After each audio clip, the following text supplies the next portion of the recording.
Kênh Vấn Ngôn Cổ Nhân là nơi chia sẻ những kinh nghiệm và bài học cuộc sống vô cùng ý nghĩa và quý báu, dựa trên những lời dạy sâu sắc của các vị cổ nhân. Đôi khi một lời nói, một hành động của chúng ta đều mang một tầng ý nghĩa nào đó, nhưng lại vô hình chung khiến cho người nghe lại hiểu theo một hướng khác biệt hoàn toàn so với ý nghĩa ban đầu. Vậy nên, tìm kiếm những lời dạy, những triết lý sống đã hun đúc từ ngàn xưa từ các bậc tiền nhân sẽ giúp cho quá trình sống của chúng ta sẽ dễ thở hơn đôi chút. Cảm ơn bạn đã lắng nghe. Nào chúng ta cùng đến với nội dung của video sau đây nhé.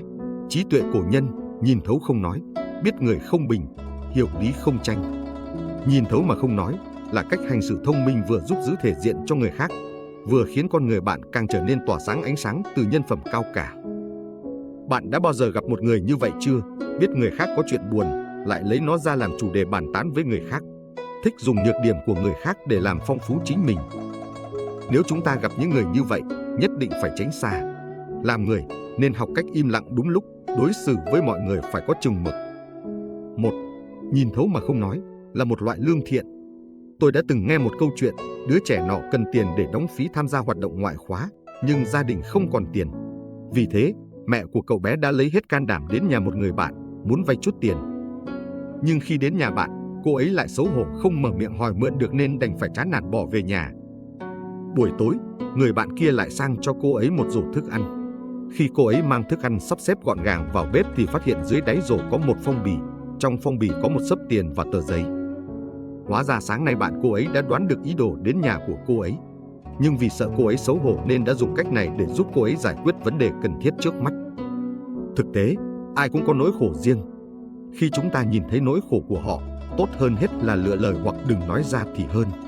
Những người có EQ cao sẽ không bao giờ đặt đối phương vào tình huống xấu hổ. Như Hoàng Bột đã nói, có đôi lúc cái gọi là EQ cao, thực chất là vì bạn không muốn làm tổn thương người khác mà thôi. Đối diện với khó khăn của người khác, đừng cười nhạo, cũng đừng lợi dụng cái khó của người ta mà mưu cầu trục lợi. Nhìn thấu mà không nói là cách hành xử thông minh vừa giúp giữ thể diện cho người khác, vừa khiến con người bạn càng trở nên tỏa sáng ánh sáng từ nhân phẩm cao cả. 2. Biết người mà không bình là một loại tu dưỡng. Khi còn học cấp 3, tôi từng gặp một người bạn cùng lớp, thú vui của cậu ấy mỗi ngày là ngồi lê đôi mách bàn tán về chuyện người khác. Chính vì vậy mà bạn cùng lớp dần tránh xa cậu ta. Một lần nọ, khi cậu ta đang quen thói cũ, đứng dựa hành lang kể xấu về người bạn khác, cùng lúc bạn học kia cũng đi ngang qua. Sau khi nghe được liền dừng lại lớn tiếng nói, cậu nói giỏi như vậy, suốt ngày cứ săm soi chuyện người khác rồi kể cho thiên hạ. Sao lúc kiểm tra không thấy cậu để ý tỉ mỉ như thế? Được vậy có phải thành tích đã bay thẳng lên trời rồi không? Cậu bạn này vừa nói xong, học sinh đứng xung quanh không nhịn được liền bật cười lớn. Có câu nói rất hay, nếu không biết toàn cục, đừng vội bình luận. Nhưng thực tế nhiều người chỉ thường làm ngược lại.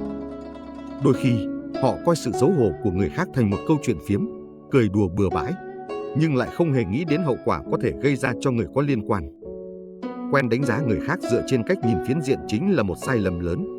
Vì như vậy khiến chúng ta trở nên thiển cận, chỉ luôn nhìn từ một phía. Thế nên trước khi nghĩ đến thiếu sót của người khác, tốt nhất hãy xem lại những việc mình đã làm. Bạn đã thực sự làm tốt chưa? Nếu câu trả lời là chưa, vậy hãy im lặng, cúi đầu bước đi trên con đường của riêng mình. Nói xấu người khác không giúp được gì cho bạn cả. Giống như câu nói của nhà văn Hàn Hàn, nếu không hiểu, hãy im lặng. Bởi vì bạn không bao giờ biết được thứ người khác trải qua là gì. Nếu đã không hiểu, vậy tốt nhất càng phải im lặng. Biết nhưng không phán xét, không chỉ thể hiện sự tôn trọng với người khác, còn là cách biểu đạt trách nhiệm với bản thân. 3. Biết nhưng không tranh giành là một loại trí tuệ. Tôi từng đọc qua một bài thơ, phần dịch nghĩa thế này. Tôi nhìn thấy người trong thế giới, mở miệng đều giảng đạo lý. Tranh luận mãi càng không hợp lý. Tranh nhiều ở ý ắc, tranh ít ở bạn. Nhưng cái nên tranh không tranh, cái không đáng lại đi tranh. Đa số người trưởng thành thường thích cạnh tranh nhau. Có người lấy đó làm động lực phát triển, có người lại lấy đó làm lý do chia rẽ. Nếu là người thông minh, tuyệt đối sẽ không tranh cãi như thế. Nhận thức bất đồng, càng tranh càng mâu thuẫn, đẳng cấp khác nhau, khó mà thuyết phục.